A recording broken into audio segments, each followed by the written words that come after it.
잘 나오셨습니다. 우리 옆에 분 한 분 인사하도록 하겠습니다. 잘 나오셨습니다. 큰 은혜 받으십시오. 오늘 본문의 말씀을 통해서 믿음의 가문을 세워라 세 번째 시간으로 주를 잊지 않게 하라, 주를 잊지 않게 하라라는 제목으로 함께 말씀을 나누도록 하겠습니다.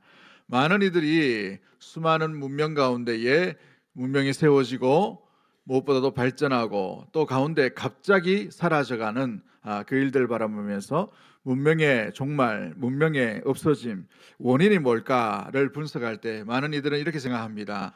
경제적으로 뭔가 큰 일이 일어났기 때문에, 아니면 군사적으로 뭔가 대비가 되지 못했기 때문에, 아니면 뭔가 외세의 어떤 준비가 되지 못한 어려움들로 인하여서 그와 같은 일들이 일어나지 않았을까라는 추정을 하게 됩니다.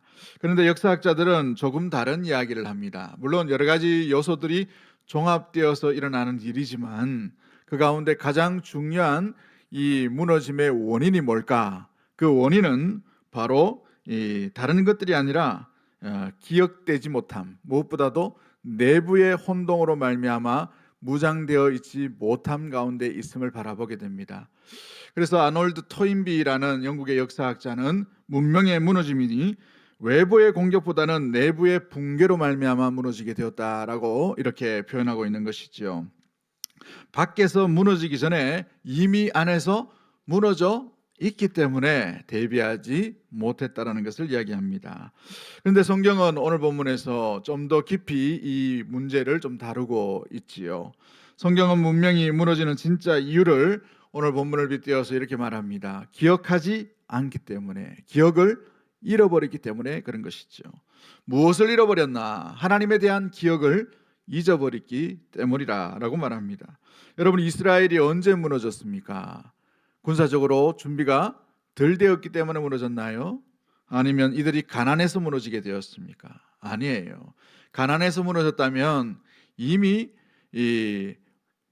애굽에서 무너져 있어야 됩니다. 노예로 살았기 때문에 그런 것이죠. 여러분, 군사적으로 대비하지 못했기 때문에 무너졌다 그러면 이미 출애굽해서 가나안으로 들어갈 때에 무너져 있어야 됩니다. 이미 가나안 땅 안에는 고대의 제국들이 다 세워져 있는, 세팅되어 있는 그런 상황이에요. 그래서 상비군도 있고 그 무시무시한 블레셋 해양 민족도 있었고 수많은 이 민족들이 도처에 있었기 때문에 연약한 70만 명 정도밖에 되지 않는 이스라엘 사람으로서는 감당할 수 없는 지역이 가나안의 지역이었습니다. 그런데 그 가운데 오히려 승리하는 일을 나타내 보여주는 것을 보게 되지요. 그러면 이유가 무엇이었을까? 이 사사기 2장 10절 말씀에 나오는 것처럼 그 다음 세대가 누구를 잊어버렸습니까? 하나님을 알지 못했기 때문에 잊어버린 바 되었다는 사실입니다. 이와 같은 위기 속에서 기록된 말씀이 시편 78편의 말씀 가운데 있는 것을 이야기하지요. 이것은 단순히 자녀 교육에 대한 본문만을 이야기하는 것이 아닙니다. 세대의 언약을 지키기 위한 긴급한 선언문과 같은 내용이 오늘 본문에 있는 본문의 말씀이라는 사실이죠. 이 본문의 핵심은 바로 이것입니다. 한번 따라해 보겠습니다. 주를 잊지 않게 하라. 주를 잊지 않게 하라. 그렇습니다. 주를 잊는다는 것은 모든 삶의 근간이 무너져 있음을 이야기해 주기 때문에 오늘 이 아삽의 시를 통해서 믿음의 공동체 가운데 우리에게 주신 귀한 교훈이 무언가? 기억나게 하라는 것이죠. 기억나게 하라. 기억이 잊지 않도록 하라는 것입니다. 여러분, 믿음은 전하지 않으면 잊혀지기 마련인 것입니다. 기억이 끊어질 때에 무엇보다도 공동체는 무너지게 되어 있다는 사실입니다. 4절 말씀 우리가 한번 볼까요? 4절 말씀을 보시면 이렇게 되어 있습니다. 우리가 이를 그들의 자손에게 뭐하지 아니하고라고 되어 있어요. 숨기지 아니하고 여호와의 영예와 그의 능력과 그가 행하신 기이한 사적을 후대에 전하니라. 그렇다면 무엇을 전한다는 것입니까? 숨기지 않고 하나님에 관한 일을 후대에 전하는 것.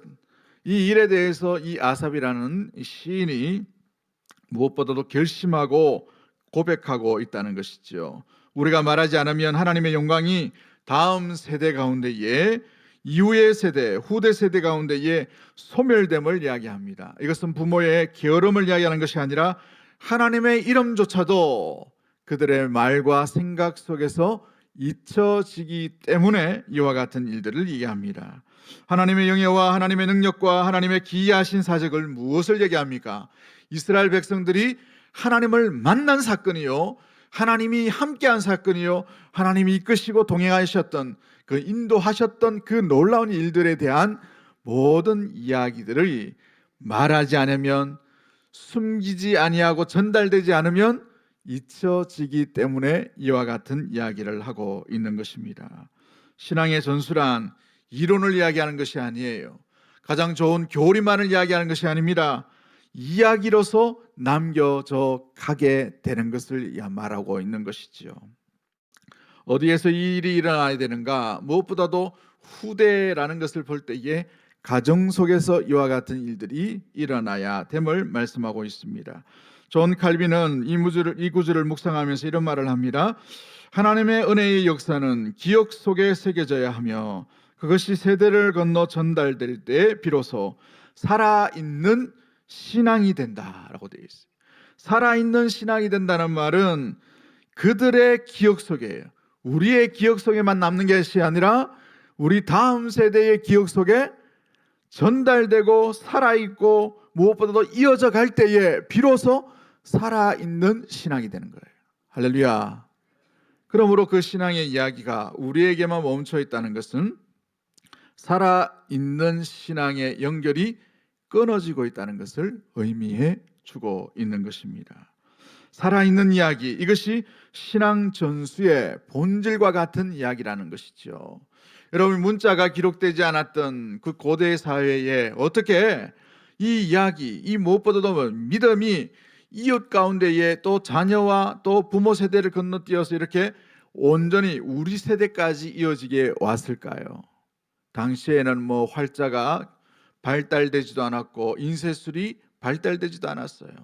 언어도 없었을 것입니다. 어떻게 이와 같은 일들이 일어났을까? 고대로부터, 그죠? 아브라함 이후 또 아담 이후부터 그 이야기가 어떻게 전달되었을까요? 부모의 입에서 입으로 전달된 그 이야기가 모세에 의해서 기록되어 있다는 것이죠. 어느 날 갑자기 모세가 하나님과 만남으로 말미암아서 시내산에 올라가서 하나님이 불러주신 대로 이렇게 적은 게 아니에요. 옛 조상들 가운데에 그의 어머니에게서 들었던 이 놀라운 하나님이 창조하신 이야기, 노아의 이야기, 에녹의 이야기, 우리 믿음의 조상들의 쭉 스토리 이야기들을 그의 어머니, 그의 어머니, 그의 어머니, 그의 어머니부터 말로서 전달되었기 때문에 누구에게까지 이어지게 된 겁니까? 모세에게까지 이어지게 된 것입니다. 수천 년의 그 놀라운 시공간의 귀한 시간들 가운데에서 믿음의 이야기가 입술에서 입술로 전달되었기 때문에 이 모세에게까지 이어져 옴으로 말미암아 아름답게 그가 하나님의 영감과 하나님의 귀한 깨달음을 통해서 이 말씀이 기록된 것이 창세기의 말씀입니다. 모세는 창세기의 사람이 아니에요. 모세는 출애굽기 시대의 사람입니다. 수천 년의 그 기록의 놀라운 역사들이 기록되지 않은 것이 어떻게 이어졌을까? 가정에서 일어난 아버지가 자녀에게 우리 조상 아담은, 우리 조상 노아는, 우리 조상 믿음의 사람들은 어떻게 살아온지에 대한 그 놀라운 이야기들을 말로서 계속해서 이어져 왔기 때문에 그들 귀에, 그들 심령 가운데에 조상의 이야기가 아니라 나의 이야기로 있는 살아있는 신앙으로 아름답게 들려지게 되는 것이지요. 그러므로 믿음은 적극적으로 전수하지 않으면 자동적으로 사라지게 되어 있습니다. 믿음은 자동으로 상속되는 게 아니에요. 우리 유산은 어찌 보면 우리가 죽고 나면 뭐 좀 있는 거면 자녀에게 자동으로 상속돼요. 자동으로. 그러나 믿음은 그런 것이 아닙니다. 그 아버지가 목사라 하더라도 그의 집안이 대대로 10대, 20대 내려오는 모태신앙의 계열, 모태신앙의 그 신앙을 가졌다 하더라도 전하지 않으면 이어가지 않으면, 이어주지 않으면, 말하지 않으면 신앙은 자녀 세대에 잊혀지는, 기억되지 않은 안타까움이 일어날 수밖에 없는 것이죠. 그래서 신앙 가운데 신명기 6장 쉐마를 이야기하는 이스라엘아 들으라라는 말씀을 보십시오. 그 말씀 가운데 내 자녀에게, 누구 자녀에게요? 내 자녀에게 부지런히 가르치라라고 되어 있어요. 내 자녀에게. 그러므로 부모 세대 가운데 첫 번째 삶이 뭔가? 해외 나가지고 봉사하고 선교하고 이웃 가운데 복음을 전하는 것도 너무 중요한 일이에요. 꼭 해야 될 일이지만 가장 우선순위로 가장 먼저 해야 될 사명은 내 자녀에게 부지런히 숨기지 아니하고 여호와의 일하심을 들려주는 것입니다. 할렐루야. 우리는 우리 자녀에게 무엇에 관한 이야기를 들려주시려고 합니까? 이렇게 하면 공부 잘할 수 있단다. 물론 중요합니다. 중요하지 않은 게 아니에요. 이런 노하우를 가지면 세상 가운데에 승리할 수 있을 거야. 부자로 살 수 있을 거야. 물론 이런 이야기도 세상 가운데 지혜롭게 살아야 되기 때문에 중요한 이야기예요. 그러나 생명에 관련된 이야기, 가장 본질적인 이야기를 정말 본질적인 부분 가운데에 분량답게 그 이야기를 들려주고 있는지 우리 자신을 한번 점검해 보았으면 좋겠어요.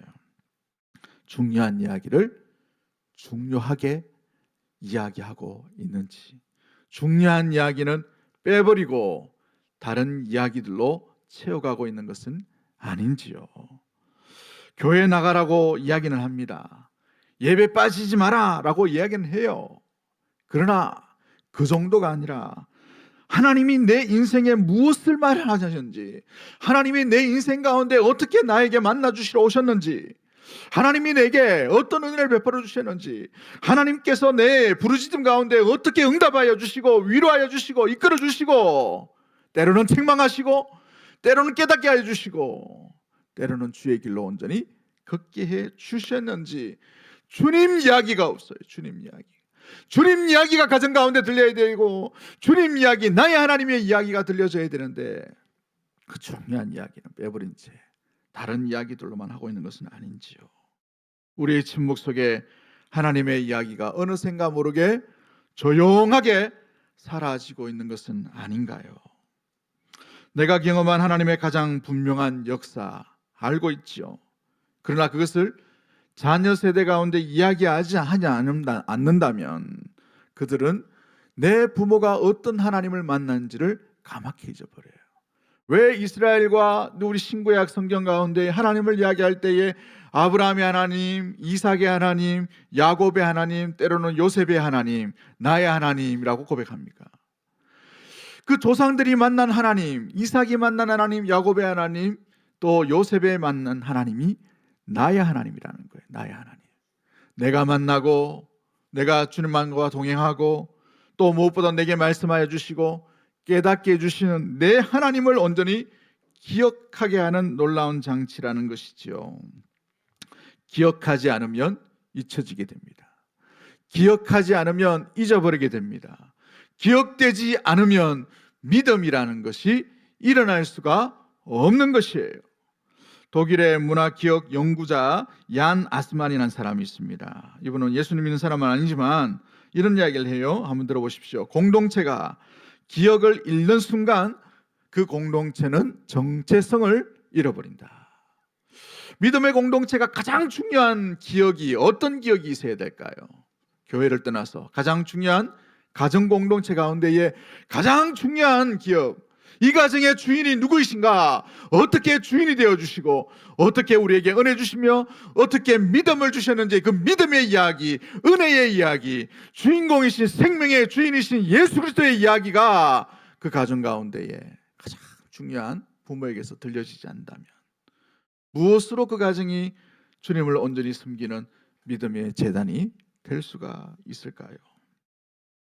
공동체는 기억을 통해 자기 정체성을 유지하게 되고 그 기억 속에 온전히 머물므로 말미암아 떠나지 않는 놀라운 공동체의 온전한 정체성을 간직할 수 있게 되는 것이죠. 하나님의 기억이 사라지면 그 가정 역시도 마찬가지입니다. 그러기에 사사기 2장 10절의 말씀은 오늘 시대에 너무나도 중요한 우리에게 주는 경고의 메시지이죠. 그 후에 일어난 세대는 여호와를 알지 못했다라고 되어 있어요. 오늘 우리 시대에도 마찬가지입니다. 우리 한국교회 위기다라고 얘기하죠. 뭐가 위기일까요? 한번 잘 보십시오. 옛날 60년대 80년대처럼 불편하게 예수님 믿지 않나요? 오히려 더 편안하게 이 좋은 시스템, 그죠? 좋은 악기들, 옛날에는 상상도 할 수 없는 시스템이 오늘날 드리는 예배 가운데 있죠. 옛날에는 이 마이크도 이렇게 좋은 게 아니었어요. 이 앰프도 좋은 게 아니었어요. 키보드도 좋은 게 아니었습니다. 피아노도 그랜드 피아노가 아니었어요. 그냥 인능도 많은 하나 들리도 말동하는 피아노였어요. 그럼에도 불구하고 그때는 은혜가 있었습니다. 그때는 주님 찾는 이야기가 있었어요. 그때는 하나님 붙드는 그 의지와 붙드는 그 이야기와 마음의 감동이 계속해서 있었어요. 그런데 우리에게만 있다면 이것은 믿음이 이어지지 않는다는 사실이죠. 여러분, 그러기 한국교회 진짜 위기는 숫자의 감소가 아닙니다. 여러분, 우리가 지금 인구가 줄어들고 있어요. 인구가 줄어드는데 교회는 성장할 가능성이 있을까요? 없을까요? 사회적으로 그럴 가능성은 별로 없습니다. 그래서 수도권 쪽에 개척하거나 수도권 쪽에 좀 건물이 좋은 교회나 시스템 좋은 교회가 몰린 이유는 수도권 중심으로 지금 부와 사람과 다 몰리기 때문에 그래 있어요. 그러므로 어찌 보면은 인구가 감소하기 때문에 자연 감소는 서서히 일어나게 됩니다. 아마 10년 뒤, 20년 뒤면 노령 인구가 인구의 절반을 넘었어요. 이미 넘었지 가겠지만 그런 고령화가 되고 있는 상황입니다. 이것이 한국교회 위기가 아니에요. 재정은 어떨까요? 재정의 감소가 한국교회 위기일까요? 아니에요. 80년대를 보십시오. 90년대를 보세요. 지금보다 10배 또 20배, 어떤 교회는 100배 연약한 재정을 가지고 있었어요. 지금만큼 이렇게 편안한 데가 어디 있습니까? 그죠? 교회에서 라면방 세워주는 교회가 어디 있어요? 얼마나 좋은지. 인기가 너무 많아가지고 줄을 서가지고 막 하던데. 교회에서 밥도 주죠. 국수지만 얼마나 좋아요. 시스템도. 옛날 주방이 아니에요. 그죠? 여러분 의자 한번 보세요. 편안하게 의자 하잖아요. 그죠? 그래서 너무 편해가 주무시는 분도 좀 있지만 너무 좋지 않습니까? 그죠? 옛날에는 그 우리가 종교 개혁 이전에는 예배 드리기 굉장히 불편했습니다. 아직 종교 개혁 이전에 그 예배의 시스템을 갖고 있는 캐톨릭이나 성공회도 한번 잘 보시면 성공회 제가 탐방을 2번 정도 간 적이 있어요. 와, 불편해가 못 가겠더라고. 얼마나 불편하냐면 설교가 10분 정도 해요. 10분 해가지고 참 좋긴 좋던데 그 나머지는 전부 다 일어나세요. 2시간 동안 언제 끝나는지 모를 정도로 뭘 책자를 하나 주는데 계속 읽으래. 막 읽고 있는데 앉아서 읽으면 좋은데 서가지고 우리는 이제 악보를 띄워주잖아요. 어떤 어려운 곡은 악보도 띄워주고 이렇게 하는데 거기는 글로만 되어 있어요. 이게 무슨 찬양인지도 모르는데 그걸 자꾸 보래. 그걸 보는데 아무것도 모르는데 일어나서 1시간 반을 서 있어야 돼. 편하게 예배 드리는 거예요. 우리가 편하게. 그러니까 감사한 부분도 있어야 되죠. 그죠? 불편한 부분들이 옛날에 많이 있었어요. 옛날 이 마룻바닥이었으면 어떻습니까? 그죠? 삐그덕 하는데 마룻바닥에 무릎 꿇고 또 경건한 척 해야 되기 때문에 또 뭐 무릎도 꿇고 그죠? 이렇게 있으면 얼마나 불편했어요. 그런데도 불구하고 그게 한국 교회의 어떤 위기가 아니에요. 한국 교회의 진짜 위기는 뭘까? 다음 세대에 하나님이 나의 하나님이라는 이야기를 들려주지 못하고 있다는 사실입니다. 어찌 보면 우리의 심령과 우리의 바쁨과 우리 환경 속에 하나님의 이야기가 나의 이야기로 다음 세대에게 기억되게 하지 못하는 전달의 문제가 생겨버렸습니다. 어디에 있어요? 집에서요. 집에서. 남이 그 이야기를 들려줄 수가 없어요. 가정에서 이 중요한 생명의 이야기가 이야기되지 않고 전달되지 못하다 보니 어떻습니까? 아이들이 뭐가 중요한지 다음 세대들이, 자녀 세대들이 정말 소중한 것이 무엇인지를 들어보지도 못하고 하나님을 알지 못하는 세대가 되어버린 것이죠. 교회는 다녔습니다. 부모님이 수련회도 잘 보내주셨어요.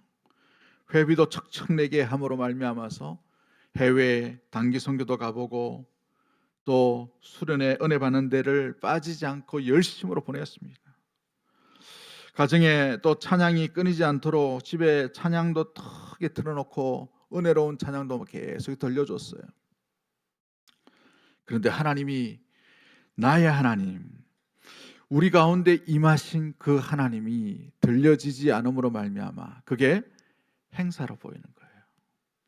그게 삶으로 여겨지지 아니하고 그것이 겉모습의 습관으로 들려지게 된 것입니다. 기억되지 않는 신앙은 위기 때 이 다음 세대 아이들과 뿐만 아니라 기성세대라 하더라도 그 신앙을 온전히 붙들린 바 되어 가는 것이 아니라 잃어버린 바 될 가능성이 굉장히 많은 것이죠. 그래서 오늘 시편 기자는 이렇게 단호하게 그의 마음과 하나님 앞에서 이렇게 고백합니다. 숨기지 아니하리라. 숨기지 아니하리라. 이 후대에 하나님의 일하심과 하나님의 전능하심을 전달하리라라는 고백으로 숨기지 아니하리라라고 고백하는 것이죠. 우리 한번 따라할까요? 숨기지 아니하리라. 숨기지 아니하리라. 놀랍게도 시편 78편은 이미 수천 년 전에 같은 말을 우리에게 들려주고 있어요. 이 세대 가운데에 무엇이 우리의 아이들과 우리의 심령 가운데 더 많이 들려집니까? 세상의 요란한 소리, 환경, 문화, 가치관들이 얼마나 많이 수많은 매스컴을 통해서 우리에게 설교 아닌 설교를 들려주고 있어요. 그러나 우리가 정작 들려줘야 될 생명의 이야기, 전능하신 하나님의 이야기, 내가 만난 그 주님의 은혜의 이야기를 숨겨버리면 더 이상 전달되지 못함으로 말미암아 기억되지 못함으로 하나님을 알지 못하는 세대가 곧바로 일어날 수밖에 없다라는 사실이죠. 이 기억은 저절로 지속되는 것이 아닙니다. 그러기에 하나님은 가정을 기억의 제단으로 세우셨기 때문에 그런 것이죠. 5절 말씀 우리 한번 읽어볼까요? 5절 말씀 같이 봅니다. 시작. 여호와께서 증거를 야곱에게 세우시며 법도를 이스라엘에게 정하시고 우리 조상들에게 명령하사 그들의 자손에게 알리라 하셨으니. 할렐루야. 우리 조상들에게 명령하셨어요. 뭘 하라고요? 알려라. 누구에게? 그들의 자손에게. 그들의 자손. 우리의 자손을 남이 가르쳐주고 알게 해줄 수 있는 확률은 지극히 드뭅니다. 그러나 우리의 자손에게 반드시 해야 될 주님께서 맡기신 이 교사, 영적인 신앙의 교사로서 첫 번째 사명이 뭐냐? 우리 자손에게, 후대에게 반드시 하나님의 명령을 알려주는 것이에요. 알려주는 것. 여러분, 이 중요한 구조가 여기 있어요. 하나님이 말씀을 부모 세대에 먼저 주고 이 부모 세대가 자손들에게 알리는 것이에요. 그로 인하여서 다음 세대의 신앙을 교회의 프로그램에만 맡기서는 굉장히 위험할 수가 있습니다. 가장 먼저 어디에 맡기셨어요? 가정입니다. 가정. 디모데후서 1장 5절에 이 사도 바울은 디모데를 일컬어서 정말 거짓 없는 믿음의 소유자다라고 말합니다. 그런데 그 거짓 없는 믿음의 소유가 어디에서부터 이어져 가게 되는가? 누구부터 얘기합니까? 외조모라고 되어 있어요. 외조모. 외조모 누구예요? 로이스와 그 어머니 유니게라고 되어 있어요. 그냥 이어져 온 것이 아니라 외조모가 얼마나 대단한 사람이고 얼마나 믿음의 이야기와 믿음에 붙들려 있는 사람이라면 이 바울도 이 디모데를 기억할 때 그 외조모를 기억하고 있는 거예요. 그 어머니를 기억할 수밖에 없는 믿음의 이야기가 계속해서 들려졌던 그 믿음의 가정이었다는 것이죠. 그의 아버지는 헬라인이었어요. 이방인이었습니다. 하나님을 모르는 사람이었어요. 그럼에도 불구하고 그 가정 가운데에 이 디모데가 거짓 없는 믿음으로 주님 앞에 온전히 나아갈 수 있었던 이유가 믿음의 이야기가 계속해서 기억이 끊어지는 것이 아니라 기억이 전달되는 그 외조모의 또 어머니의 귀한 메시지가 그 가정 가운데 믿음의 이야기로 이어져 갔기 때문에 거짓없는 믿음의 소유자인 디모데 가운데 드러날 수 있었다는 사실이죠. 알렸다는 것입니다. 단순히 알리는 것이 알리다라는 것이 아니라 알게 만들다라는 의미를 가지고 있습니다. 부모는 자녀가 스스로 알 때까지 기다리는 존재가 아니라 적극적이고 의도적으로 알게 만들어가는 책임 있는 첫 번째 교사의 사명이 부모 세대 가운데 있음을 우리가 잊지 말아야 하는 것이죠.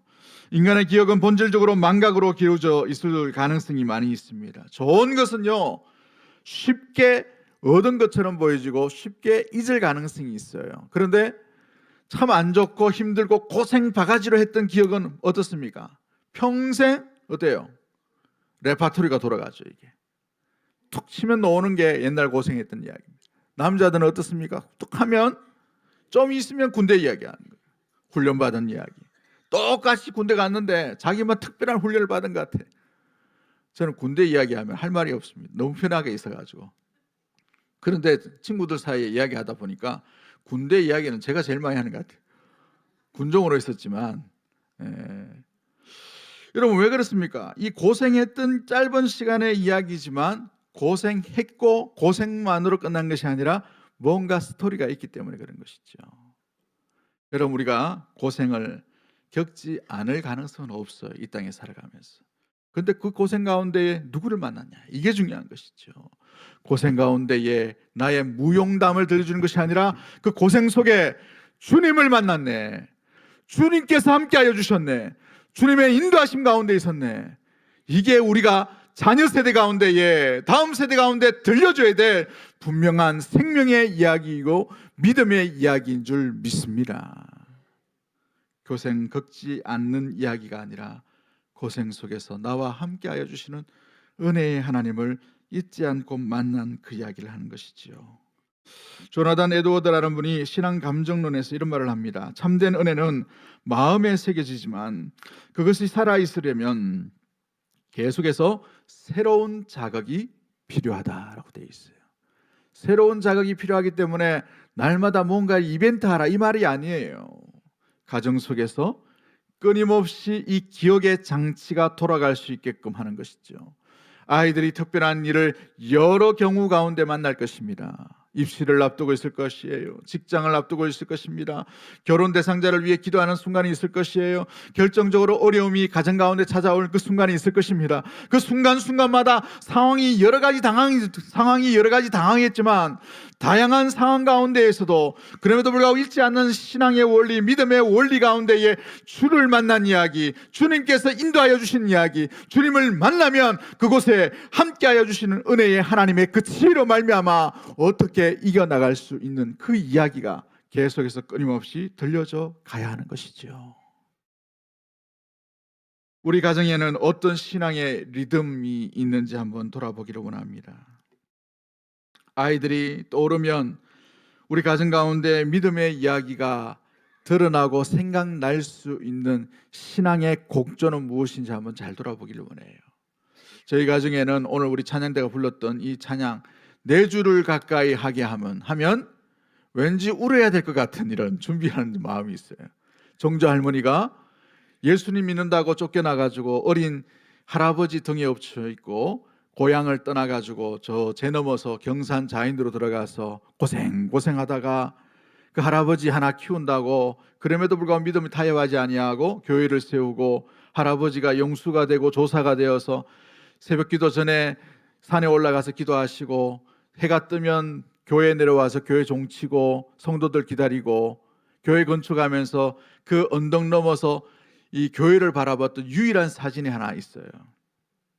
그때마다 불렀던 찬양이 네 주를 가까이 하게 하면 십자가 짐 같은 고생이나 그 스토리의 이야기, 곡조만 이야기하면 우리의 신앙이 어디서부터 출발되었는가, 어떻게 이 믿음이 오게 되었는가.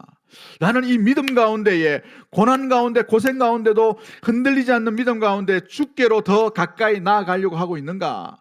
메시지예요. 메시지. 기억나게 하는 기억장치라는 것이죠.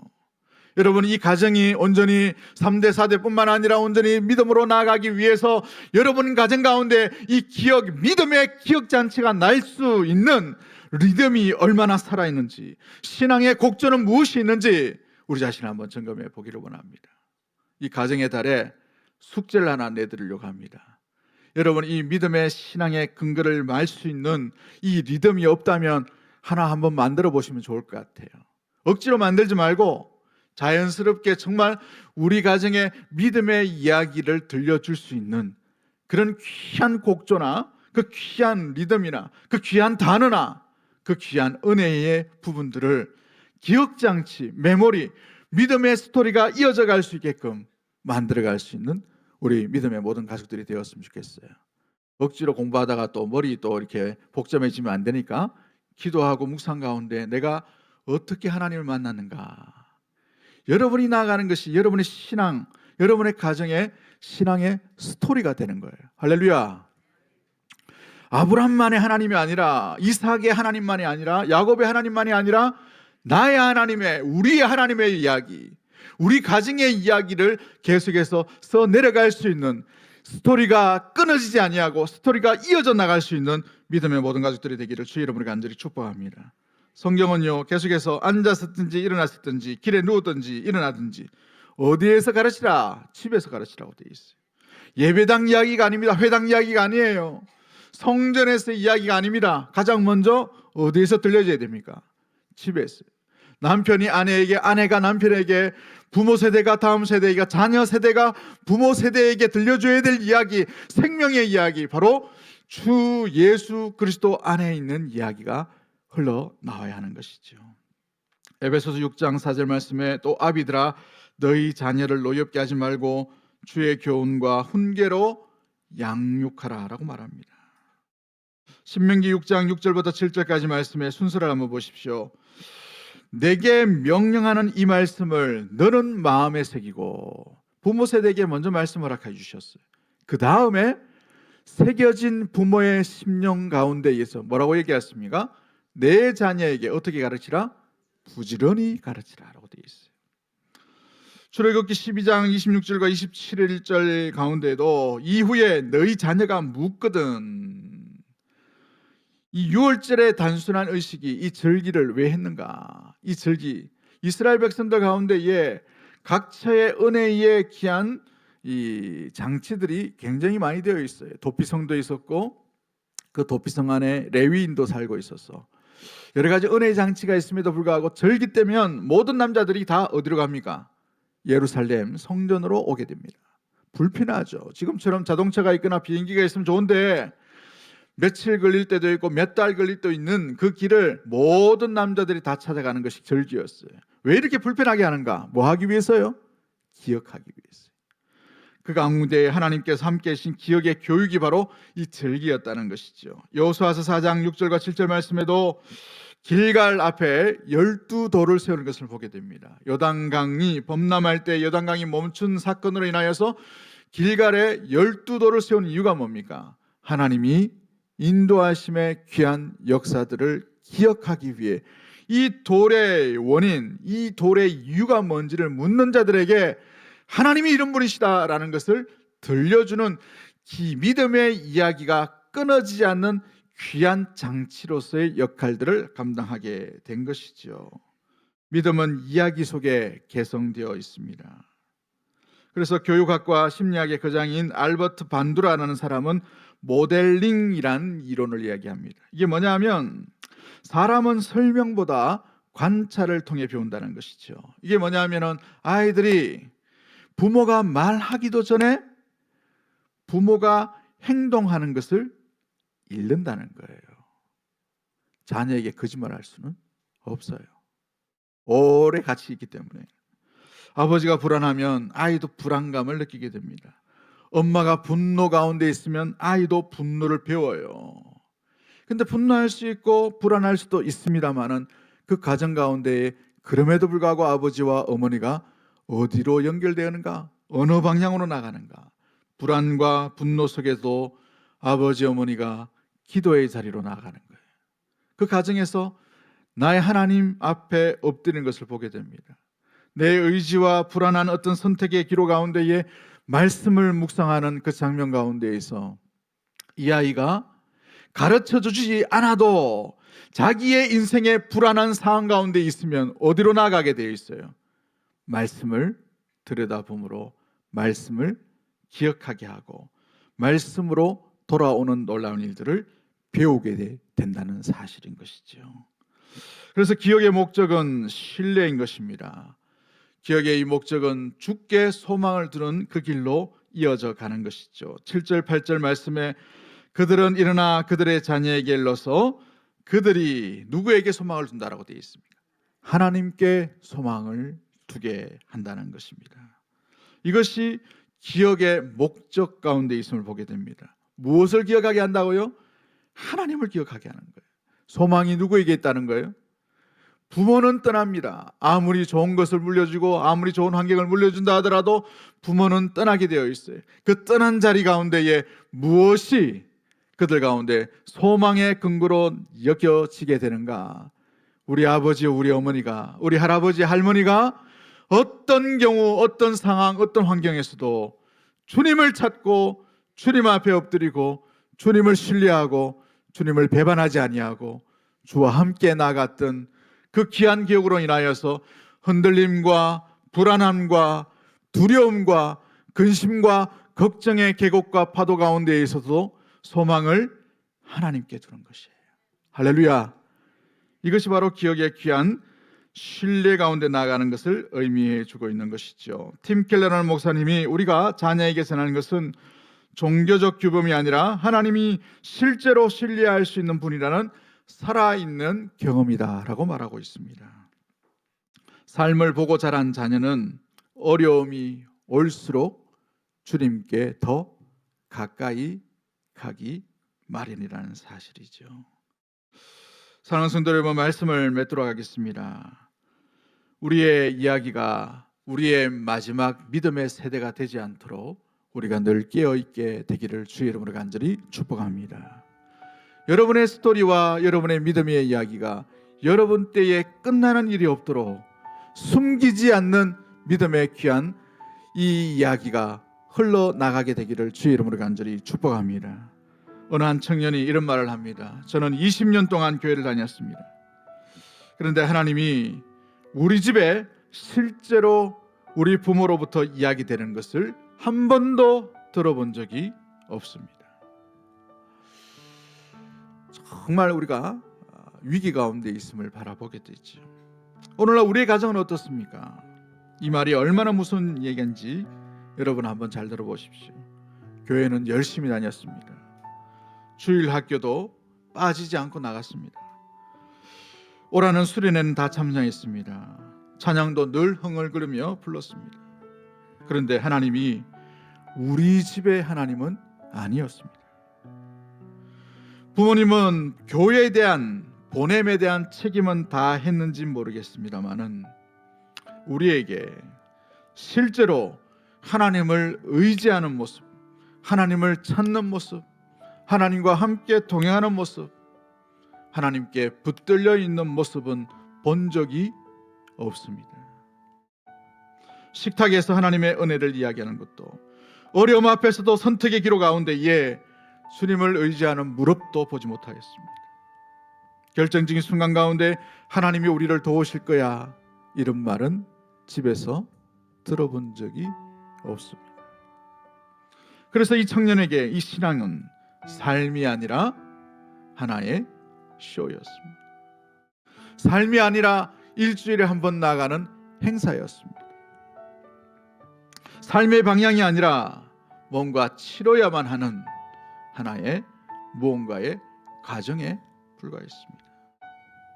관계가 아니라 종교로 여겨지게 된 것이죠. 살아있는 하나님이 아니라 하나의 습관화 되어버린 것입니다.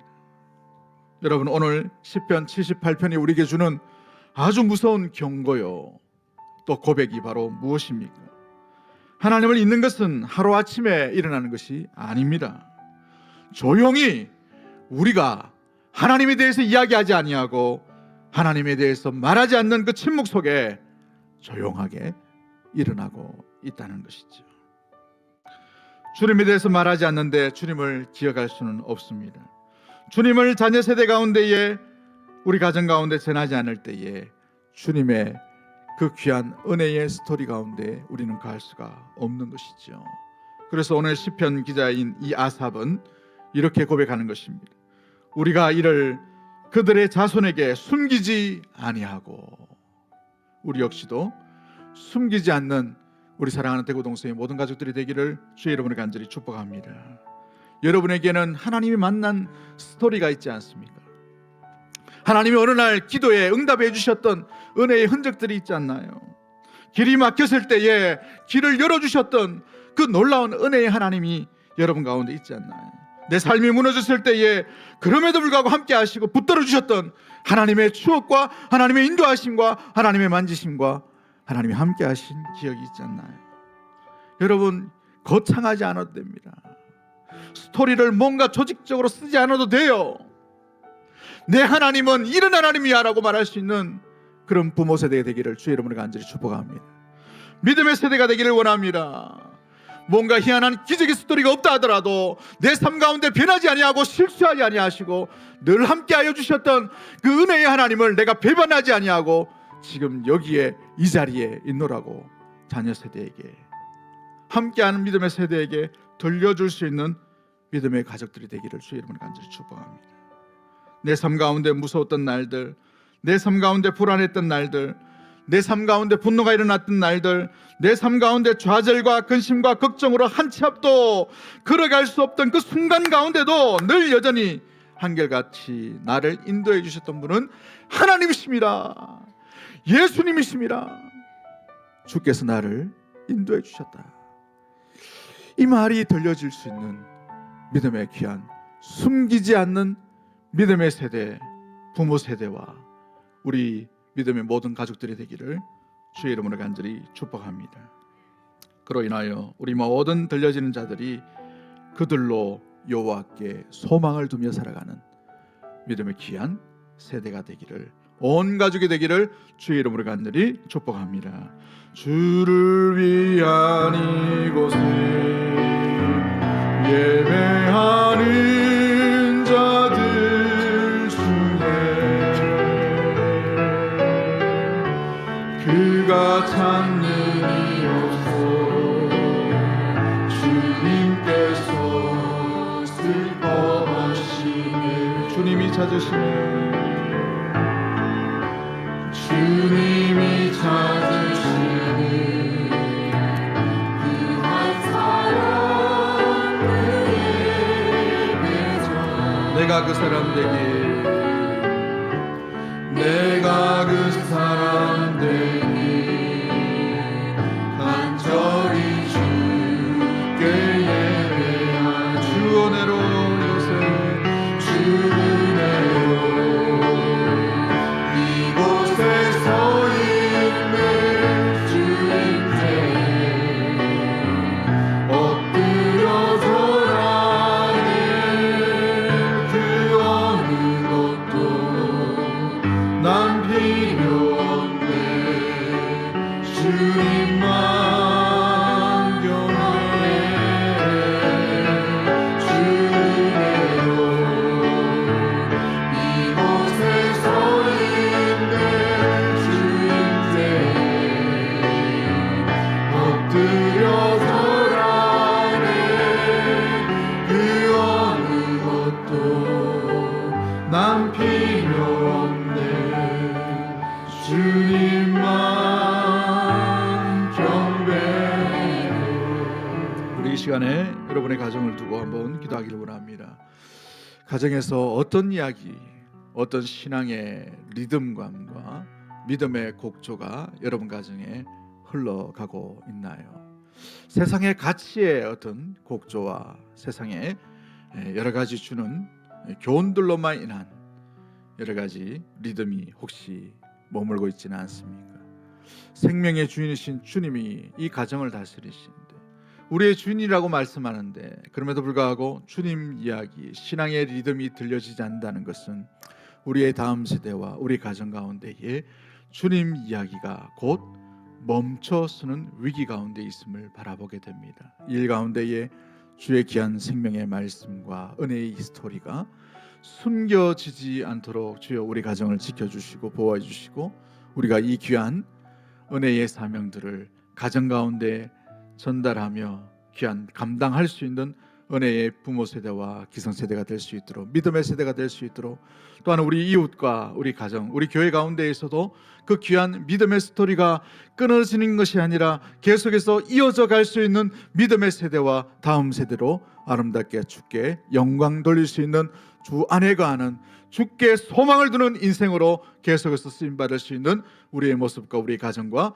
교회가 될 수 있도록 도와달라고 우리 주신 말씀 생각하며 주여 한번 외치고 통성으로 합심해서 기도하도록 하겠습니다. 주여